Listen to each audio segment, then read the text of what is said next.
The Disrupt Education vlog can be found on YouTube. To hear it in podcast form, search Disrupt Education on any of the following podcast platforms: Anchor, Apple Podcasts, Google Podcasts, Breaker, Castbox, Overcast, Radio Public, Pocket Cast, Spotify, or Stitcher.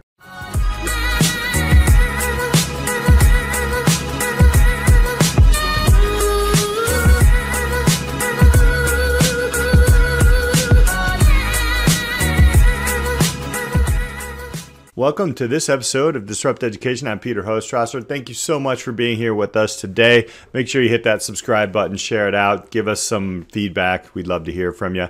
I've got a great guest today, Shrobana Sengupta, and she is out in California. And I think we're both dark right now because we're in the winter months, but I wanted to say sunny California there. But hi, Shrobana. Thank you so much for being here with us. Thank you so much for having me, Peter. You are in high school, and we are shooting off January 2022 here with Youth Voice and the way that we're going to disrupt education in different ways. Tell us a little bit about who you are. Yeah, so hi, everybody. As he mentioned, my name is Shrobana, and throughout my entire life, I've been really creatively inclined. I've been the kind of person into arts and singing, and definitely not the sports kind of person at all. And, throughout my life, I've kind of experimented and tried to discover different paths where I can explore my passions and kind of find who I truly am. And for example, I've been doing Indian classical dance for the past 10 years. And I've also been singing and playing the guitar, and I've been doing art. So it's been many different paths where I've been trying to discover who I am. But when I got into high school, I took that journey much more seriously, and I really wanted to find activities which are very meaningful to me and that allow me to just be passionate and just explore that passion even further. And with the pandemic, I decided to start blogging as a way of, not stressing out during this time and just being able to have fun. And that blog's name is Merakix. And the name Merakix actually comes from a Greek word, which is called Meraki. And this word means the love of creating and doing anything with your soul and love. And I feel like my blog is just that word is just the perfect embodiment for my blog, because it's literally what I do whenever I'm feeling really creative and when I'm just, really enjoying doing something. And I document it immediately in my blog whenever that happens.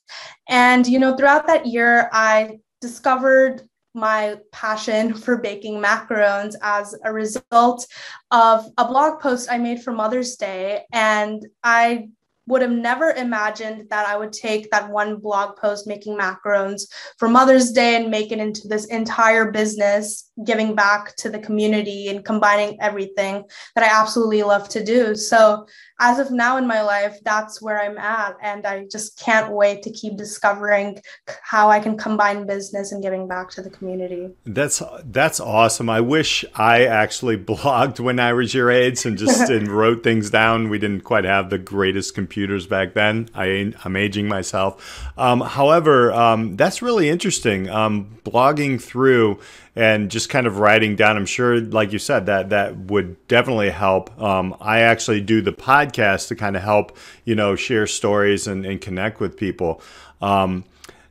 Let's go into your educational journey, right? So you mentioned a little bit about, how you were you're very outgoing. You're looking at different things to try to feel out, what do you really like? Who are you? Which is amazing. Again, slightly jealous as a high school student myself. I just went through and checked the boxes.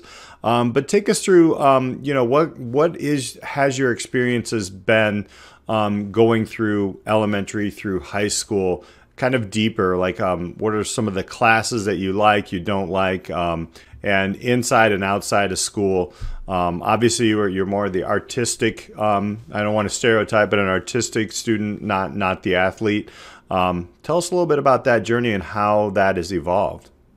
Yeah, so all my life, I've gone to a private school here in the Bay Area. And as being part of a private school, it was a very sheltered environment. And I basically grew up with my classmates. It was just the same 30 kids from kindergarten all the way to 8th grade. And as much as I loved having that sense of family and sense of belonging, because we all knew each other so personally as a result of not having, so many classmates. But I feel like the fact that we had such a sheltered environment was kind of like something which, hindered me when it came to high school, because I wasn't as aware as other students may have been. But, throughout that entire middle school journey, I was able to take like different classes and whatnot, but it was very like strict in the sense that I didn't get to choose my classes. It was kind of set in stone already. And it was kind of like the same teacher teaching every single subject as it was. So it was kind of a different experience as I am experiencing right now in high school. But I'm very grateful for the education I got in elementary and middle school, because I was able to get exposure to all different kinds of things. I mean, we did PE where we did, we tried out different kinds of sports in our school. And we also did plays for like winter programs and spring programs. And we did music, and we had like all subjects to study from, obviously. So it was like a well-rounded education, which I'm very grateful for. And because it was a private school, it was much more rigorous. And it was kind of like a high school experience in a way. But I'm like really grateful that I had that kind of an education at that time, because it really did prepare me for high school well. And, that transition between middle school and high school was a lot smoother because of the rigor I already experienced being in middle school. And when I got into high school, it definitely was a big change. I mean, the fact that I was able to take so many different classes of different subjects and just different fields in general was just fascinating to me, because it made me want to explore myself even more and see what I like, what I don't like.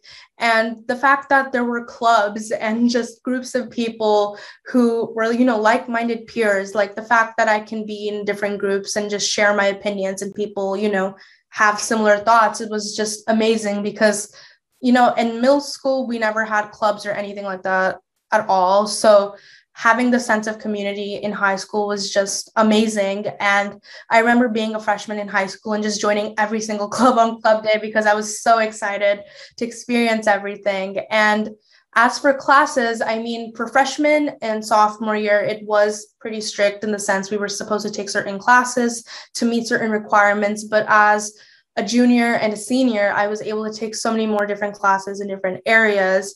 And, that kind of allowed me to explore my love for business, because I was able to take AP Macro last year, and I absolutely loved taking that class, and I enjoyed every single part of it. And I also was able to take AP Government, which kind of allowed me to combine both classes together. And it just gave me this well-rounded like sense of like how our world basically works. So I'm really grateful that my school has given me that opportunity to take the classes that I enjoy. And it's really allowed me to discover what I truly like to do.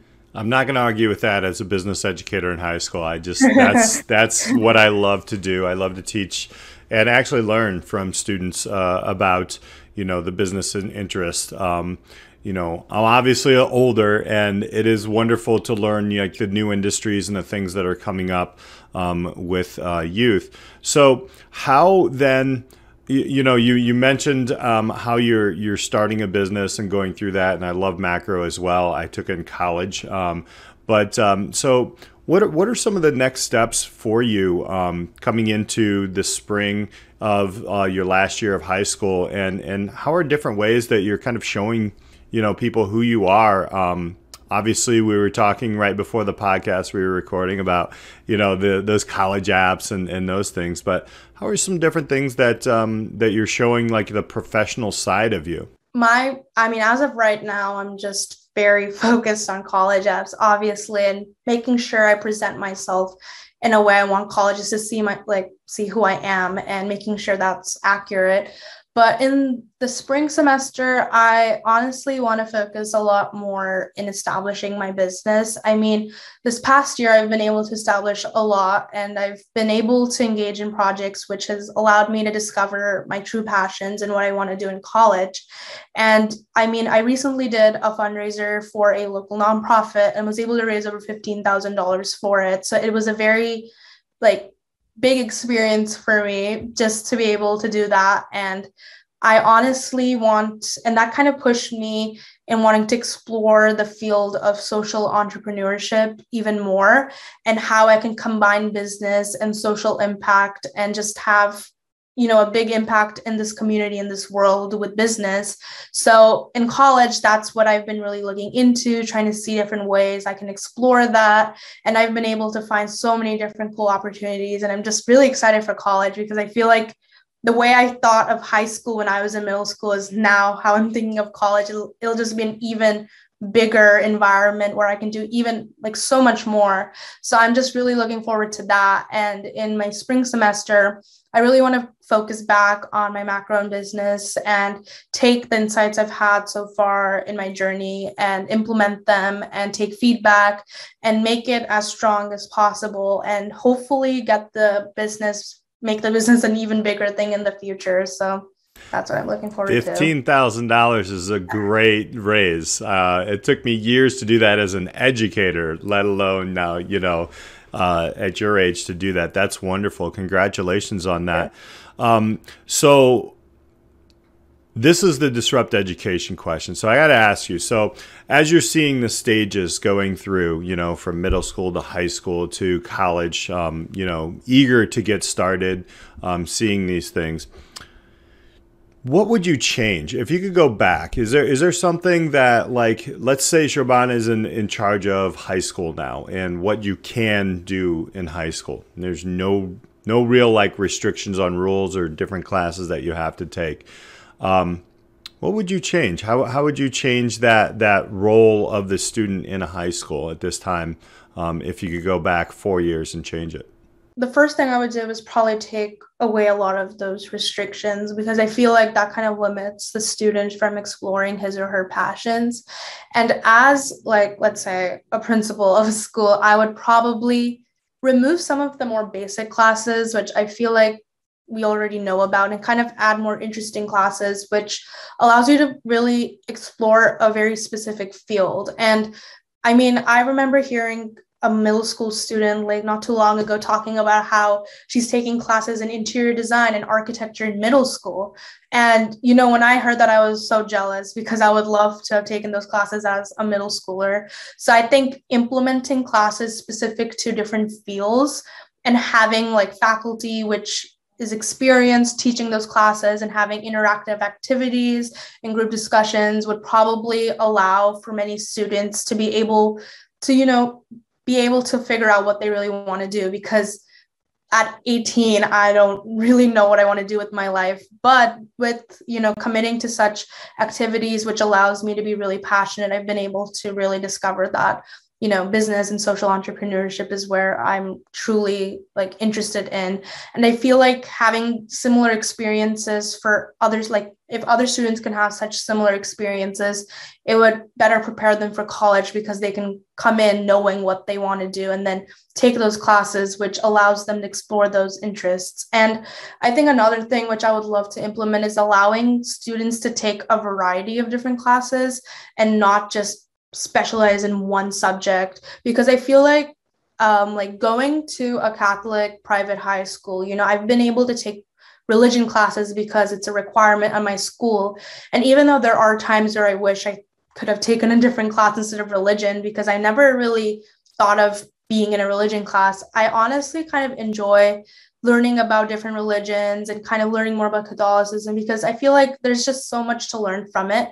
And even though it is a religion, I feel like there's just values and just lessons from that subject, which I can apply to my own life, and just gives me an insight into other people's lives and what they do like as Catholics. And I think it's just really interesting to be able to learn about different cultures in general. So I think just expanding like the field of like subjects and classes that students can take and allowing them to take as many as they want, and having different clubs obviously to do that as well, is probably what I'll do.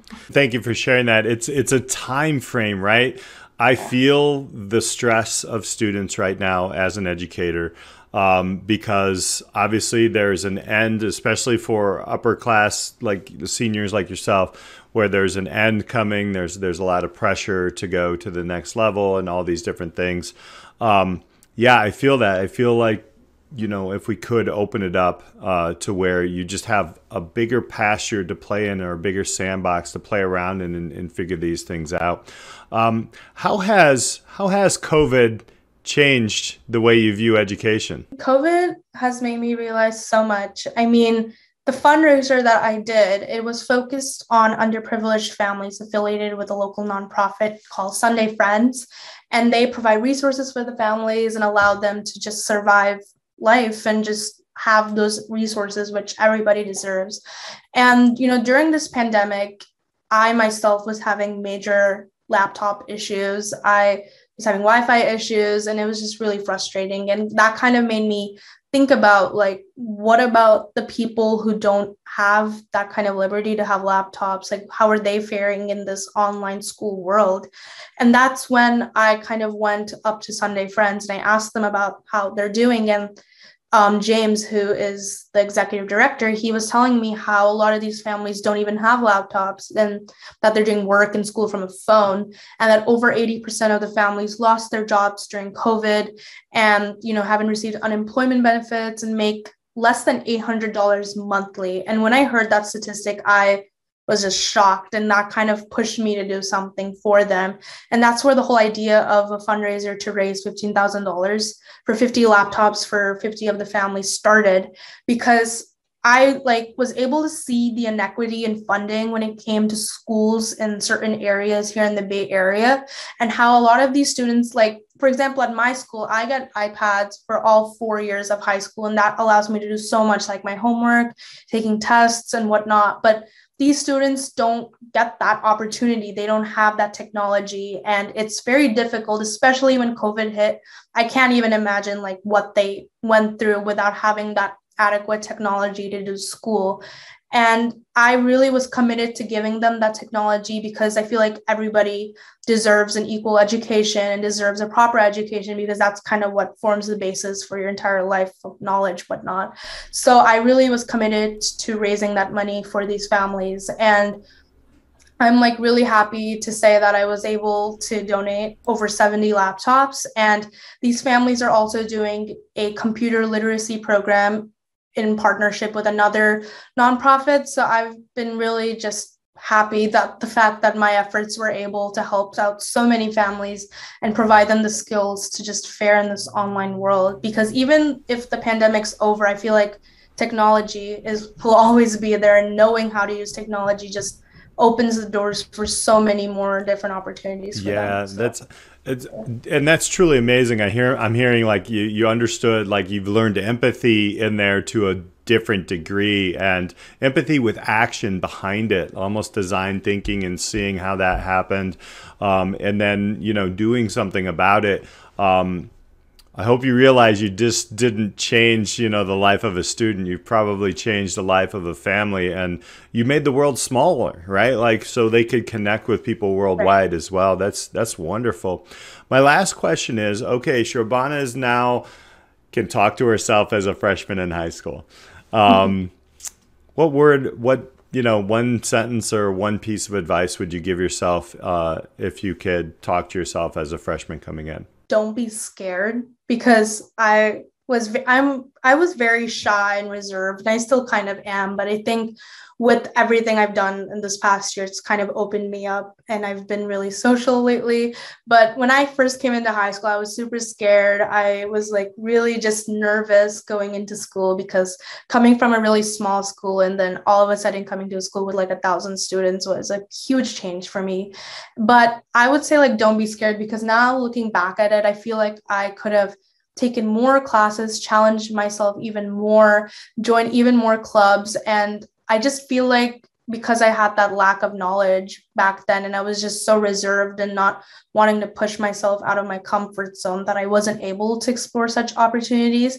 And I'm just grateful that I realized that now, because when I go to college, I know exactly what I have to do, and not to be reserved, and to be social, and to, make those connections, because it's so important to just be out there. And explore everything around you. And so that's what I would tell myself. That's wonderful. That's like expert advice. I've had people beyond 50 years older than you say the same thing. So that's wonderful that you have that self-awareness right now. I want to give a chance to let people connect with you. I know we're connected on SpikeView. That's a great platform. Are there other areas where people can connect with you as well, and maybe even learn how to, extend some of the charitable things that you're doing? Yeah, you can connect with me on Instagram. My app is Marakix, and I'm also on Facebook. And as Peter said, I'm on SpikeView as well. So well, thank you so much, Shrobana, for sharing your journey, your learning journey. Your self-awareness is amazing at your age. I can't wait to see what happens and where you go in the future. I'm going to guess it's going to be a successful, fulfilling place at your next level. And I will tell you, any college would be lucky to have you. So thank you so much for hanging out with us on Disrupt Education. Thank you so much for this opportunity. Thank you. And thank you all for listening. We'll catch you next time on Disrupt Education.